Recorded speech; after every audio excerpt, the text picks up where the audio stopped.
se procederá a realizar el siguiente ejercicio.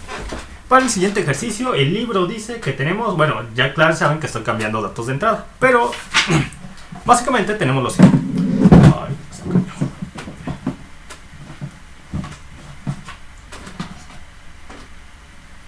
Siguiente ejercicio.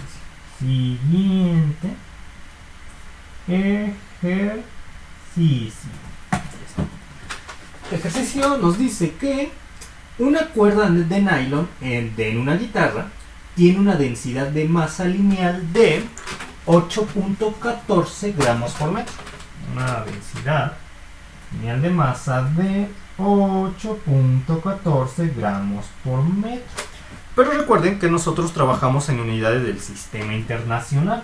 Entonces esto sería igual a 8.14 por 10 a la menos 3 por 10 a la menos 3 kilogramos por metro. Kilogramos por metro. Y se halla bajo una tensión de 194 newtons. Se halla bajo una fuerza de tensión de 194 newtons. Los soportes fijos están separados por una distancia de 104.2 centímetros. A ver, vamos a ver. 104.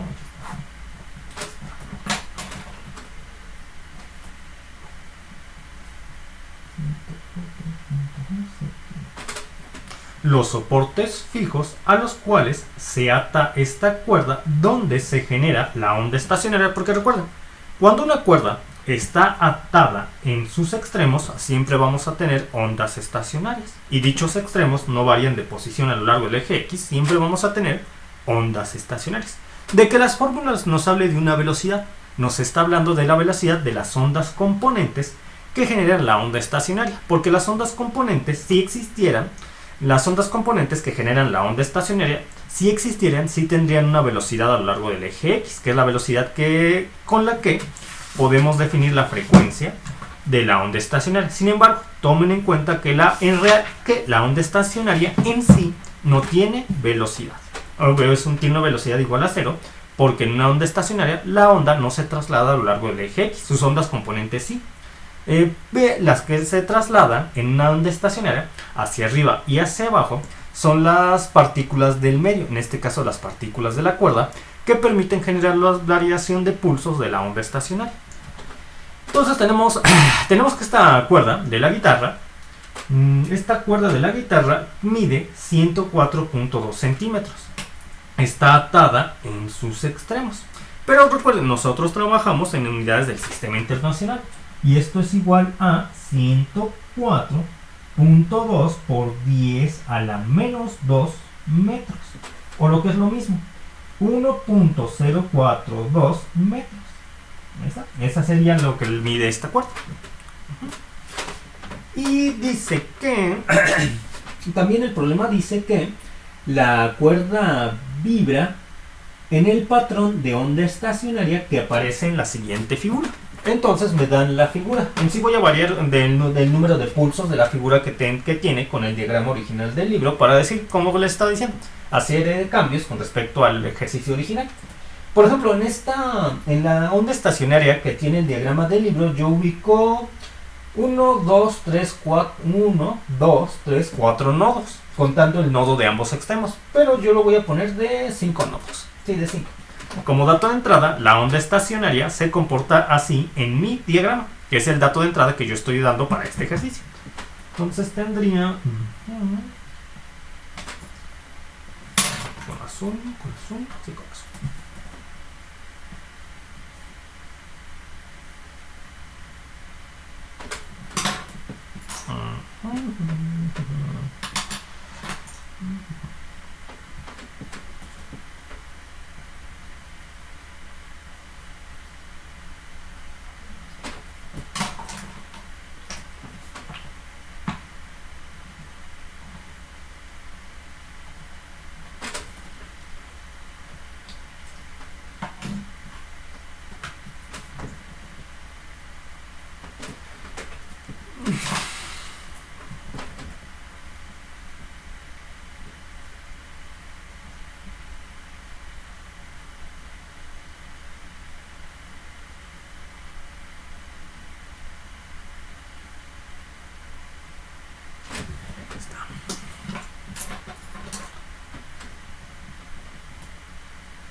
La onda estacionaria para esta cuerda con esta longitud se comporta de la siguiente forma. Es decir, tenemos 1, 2, 3, 4, 5 nodos para la onda estacionaria.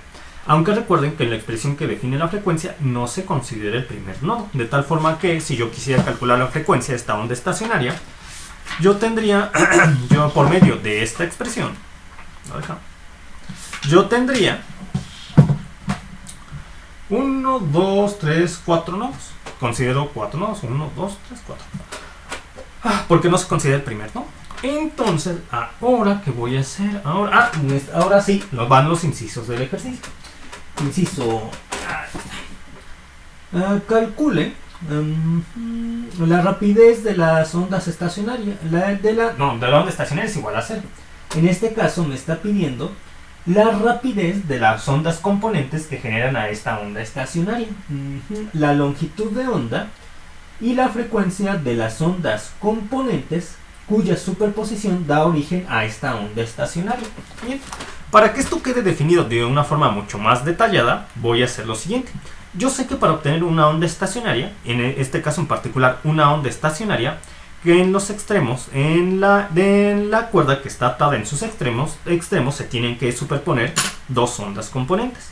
Dos ondas componentes que tienen la misma amplitud, siendo estas entonces y subíndice 1, que depende del espacio en x y del tiempo t, y y subíndice 2, que depende del espacio en x y del tiempo t. Deben tener la misma amplitud, ambas ondas componentes. Entonces le pongo y subíndice m para ambas. Deben estar representadas por la misma función definidas gracias a la función senoidal. Para que se dé la onda estacionaria, ambas tienen que tener la misma longitud de onda. Por lo tanto, aquí tendremos k de x, k por x y k por x aquí también para ambas. Una debe ir hacia la izquierda con la misma frecuencia entre ambas, menos la frecuencia angular omega por t. La otra debe irse hacia la derecha, más la frecuencia angular omega por t. De iguales, pero de sentidos opuestos. Y ya lo cerraría. De tal manera que nosotros ya hemos visto que la onda resultante que se obtiene de la suma de estas dos ondas componentes estaría expresado matemáticamente por la suma de estas dos funciones, que ya lo hemos visto en la teoría, lo cual nos ha dado una onda estacionaria igual a 2 veces la amplitud de las ondas componentes por el seno de k de x por el coseno de la frecuencia angular omega por t. Ya está. K de x por la frecuencia omega por t. Esta expresión ya la hemos visto en la teoría de ondas estacionarias. Sí. Entonces, ¿esto qué quiere decir? Quiere decir que la onda estacionaria tiene la misma longitud de onda que las ondas componentes que la forman. Y también tiene la misma frecuencia que las ondas componentes que la forman. Claro que la onda estacionaria, a diferencia de las ondas componentes que sí se trasladan, la onda estacionaria no se traslada. Porque para ello necesitaríamos en el argumento de la función seno de coseno tener la suma algebraica de estas dos cantidades. No la tenemos ni aquí ni aquí. Por eso sabemos que esta onda no se traslada a lo largo del eje X. Muy bien, se quiere saber la rapidez de las ondas componentes. Nosotros ya sabemos que la velocidad de las ondas componentes sería igual a la frecuencia angular omega entre el número de onda k. Ahí está, ya está. Ahora queremos, y lo podemos conocer aquí. A ver, ¿puedo obtener la frecuencia angular omega? Veamos. Tengo la densidad, bueno, sí puedo, porque tengo la frecuencia, tengo la fuerza, tengo la densidad lineal de masa, entonces puedo obtener la velocidad.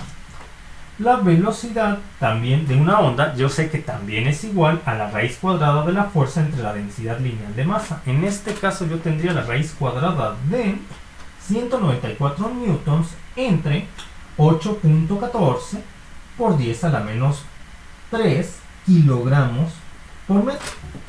Y esto me da una velocidad de 194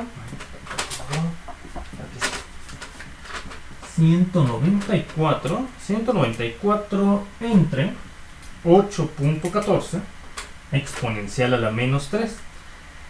Me da 23.832.92 y me falta aplicar la raíz cuadrada, que me da 154.37. 154.37 metros por segundo. ¿Listo? Metros por segundo. Ahora, ¿qué me hace falta? Ahora quieren obtener la longitud de onda. La longitud de onda, bueno, eso es fácil de obtener. Como nos están dando el diagrama, es muy fácil de obtener la longitud de onda. Miren, aquí tenemos una longitud de onda y aquí tenemos dos longitudes de onda. Es decir, existen dos longitudes de onda en un intervalo del espacio de 104 de 1.042 metros. Por lo tanto, la longitud de onda sería igual a la mitad de esta distancia. Entonces, la longitud de onda de esta onda estacionaria sería igual a 1.042 entre 2. 1.042 entre 2, que es 2 me da 0.521 metros. 0.521 metros. Un poco más de medio metro. Ahí está. Y eso es así de sencillo porque nos están dando el diagrama. Ahora, la frecuencia de las ondas componentes, cuya superposición da origen a esta vibración. Muy bien, la frecuencia, ya está. Pues ya es fácil, ya es muy fácil de obtener porque yo tengo la longitud de onda y tengo, pues sí, eso es. La velocidad de la onda es igual a la longitud de onda por la frecuencia. Entonces, la frecuencia es igual a la velocidad entre la longitud de onda. Y me daría entonces, para este caso en particular, yo tendría 154.37 entre .521, lo cual me da 154.37 entre .521, lo que me da 296.29 Hz. 296.29 Hz o 1 en 3 segundos. Ahí está. Perfecto. Y así de fácil se resolvió este ejercicio. ¿Hasta aquí alguna duda, pregunta?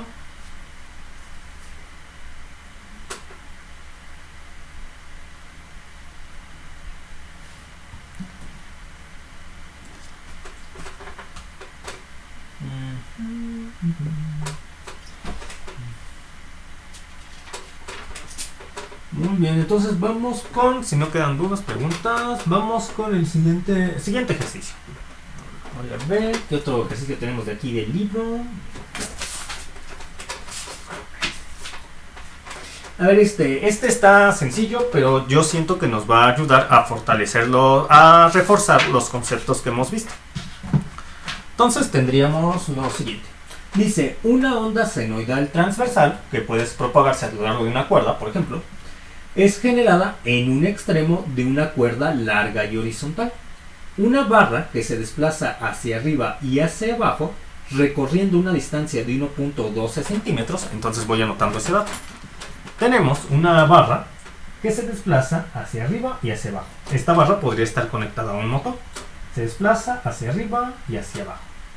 Durante su desplazamiento recorre una distancia de 1.12 centímetros. ¿Sí? Cuando se mueve hacia arriba y hacia abajo, recorre 1.12 centímetros. Esta de acá. Entonces, y esta misma barra, podría estar atada a una cuerda. Atada a una cuerda.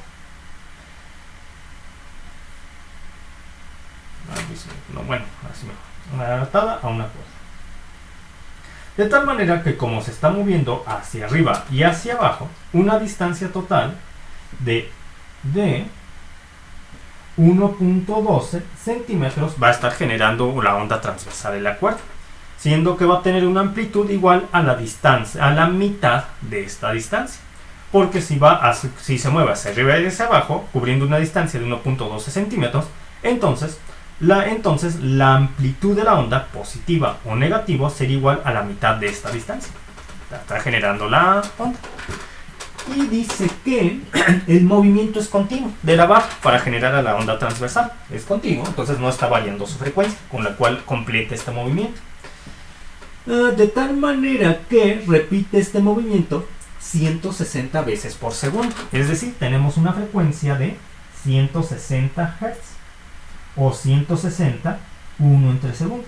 porque completa un ciclo, es decir, hace este movimiento hacia acá y hacia acá, hacia acá y hacia acá, de aquí a acá, y lo repite 160 veces en un segundo.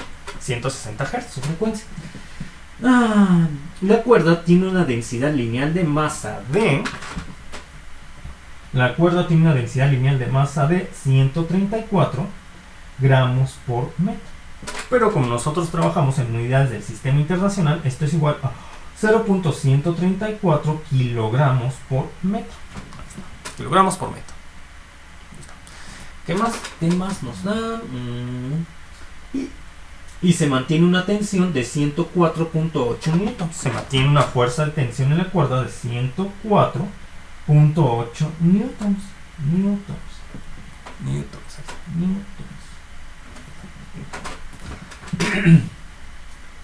Determine la magnitud de la rapidez transversal máxima. Bueno, en sí lo que nos están pidiendo es determinar la magnitud de la rapidez de las partículas del medio, o la rapidez de la magnitud de la rapidez máxima de las partículas del medio, que también se mueven hacia arriba, hacia abajo a medida que la onda se desplaza de izquierda a derecha. Para ello yo necesito saber primero la función que nos permite definir la posición de las partículas del medio. ¿De qué depende esta función para una onda transversal? Nosotros ya hemos visto que depende de una función seno, cuyo argumento de la función seno está en términos del número de onda K y de la frecuencia angular omega. La frecuencia angular omega es fácil de obtener. A partir de estos datos, la frecuencia angular omega es igual a 2pi por la frecuencia. En este caso sería 2pi, 2 por 3.1416 por 160. Que como lo hicimos en un ejercicio anterior, puedo dejarlo en términos de pi. Entonces sería 2 por 160 por pi. 2 por 160 es 320. 320 por pi radianes entre segundos sería mi frecuencia angular omega. Mi frecuencia angular omega. Mientras que, a ver, dejen checo que todo esté bien. 2 pi por f, sí. 2 por 320 pi. Ahora voy a obtener el número de onda K. El número de onda K será igual a 2pi entre la longitud de onda. Pero aquí me falta la longitud de onda. Sin embargo, yo tengo la frecuencia, tengo la fuerza y tengo la densidad lineal de masa. Entonces yo tendría la velocidad de la onda. La velocidad de la onda sería igual a... Pero a ver, déjenme ver si lo puedo obtener de una forma más sencilla. Tengo la velocidad, me falta.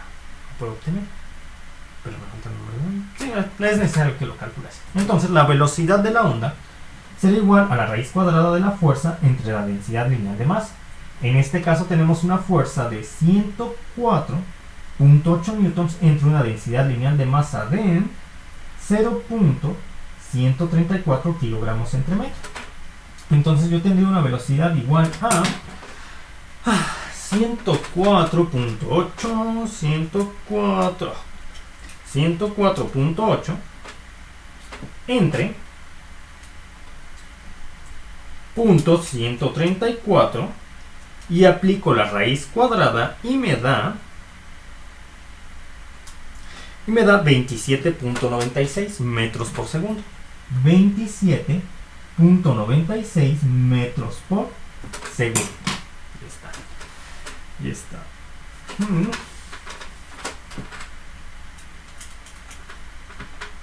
.8 entre 0.134 27.96 metros por segundo. Ya tengo la velocidad y yo sé que la velocidad es igual a la longitud de onda por la frecuencia. De tal manera que la longitud de onda sería igual a la velocidad entre la frecuencia. Yo tendría entonces una longitud de onda igual a 27.96 entre 160 Hz. Entre 160, lo que me da 0.174 metros, la longitud de onda. 0.174 metros. La longitud de onda. Entonces, yo tengo que el número de onda K es igual a 2pi entre la longitud de onda. En este caso, la longitud de onda, en este caso, la longitud de onda es igual a 0.174 metros. Y como yo dejé la frecuencia angular omega en términos de pi, también puedo dejar en términos de pi el número de onda K. Con lo cual yo tendría 2 entre 0.174, lo que me da un número más grande. 2 entre 0.174 me da 11.49. 11.49 pi por pi, radianes entre metro. Ya está. Entonces ya puedo definir la función que me permite establecer la posición de las partículas del medio, la cual es igual a y, que depende del espacio en x y del tiempo t, de la amplitud. ¿Cuál es la amplitud? Como les había dicho, la mitad de lo que se mueve la barra de arriba y hacia abajo.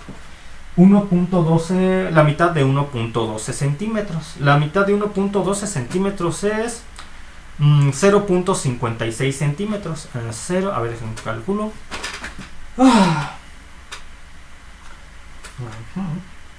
0.56 centímetros, o lo que es lo mismo, 0.56 por 10 a la menos 2 metros. 0.56 por 10 a la menos 2 metros. Por el seno del número de onda K, que en este caso es igual a 11.49 pi por el espacio en x. El número de onda K por el espacio en x menos la frecuencia angular omega, que en este caso es 320 pi por el tiempo t. Ya está. Pude definir a mi función que me permite establecer la variación de la posición de las partículas del medio a lo largo del eje Y a medida que la cuerda se mueve a lo largo del eje X. Entonces ya puedo definir la velocidad de las partículas del medio, que sería igual a la derivada parcial con respecto al tiempo de la posición de las partículas del medio. Esto me daría la derivada parcial con respecto al tiempo t de y, que depende del espacio en x y del tiempo t, que es igual a la velocidad de las partículas del medio a lo largo del eje Y. Esto me daría la derivada del seno, es el coseno. Coseno de 11.49 pi por x menos 320 pi por el tiempo t. Recuerden, pi está en radianes, 3.1416. Por 0.56 por 10 a la menos 2. Ya quedó amontonado. Lo voy a repetir, es que ya me quedó amontonado. Como aquí va otra magnitud, por eso lo quise poner así, lo quise poner así, pero ya me quedó amontonado. Bueno, para que no se vea incompleta esta, lo voy a multiplicar por lo que debe ser, pero la voy a repetir aquí descrito de mucho mejor forma. Entonces, todo esto por la derivada parcial con respecto al tiempo del argumento de la función seno, que es la misma que de la función coseno, que sería menos 320 aquí, por menos 320 pi. Ahí está. Ahora sí lo voy a reescribir para que se vea bien. Entonces yo tendría menos 320 pi menos 300.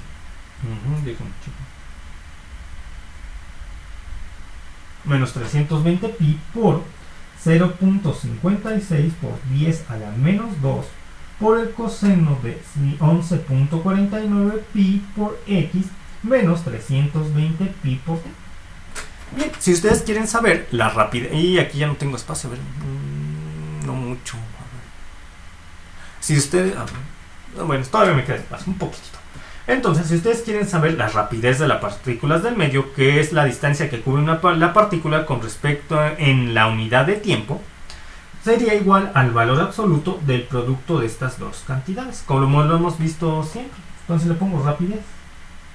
Rapidez es igual a 320 pi por 0.56 por 10 a la menos 2, lo cual me da...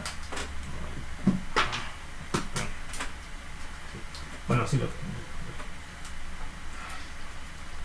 56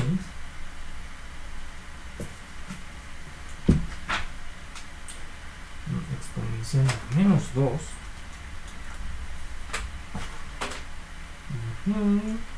por 320 pi.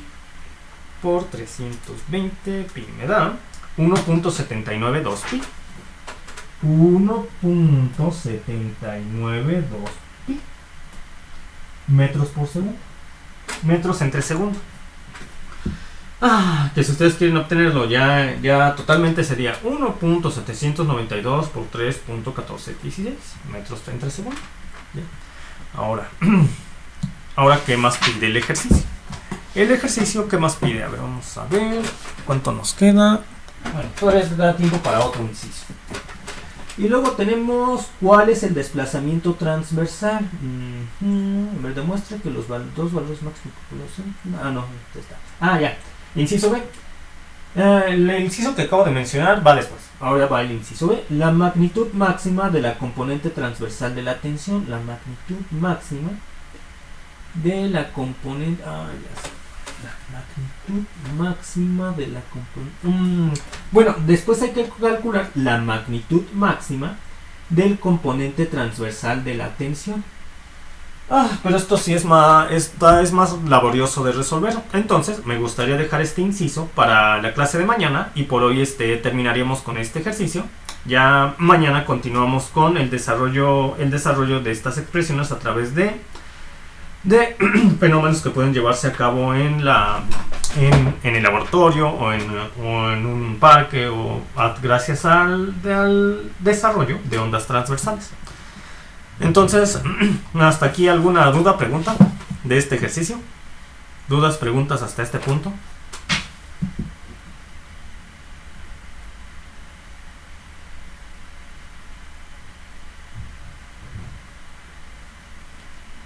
Bueno, entonces si no quedan dudas, me despido, que tengan buen día. Nos vemos, hasta pronto.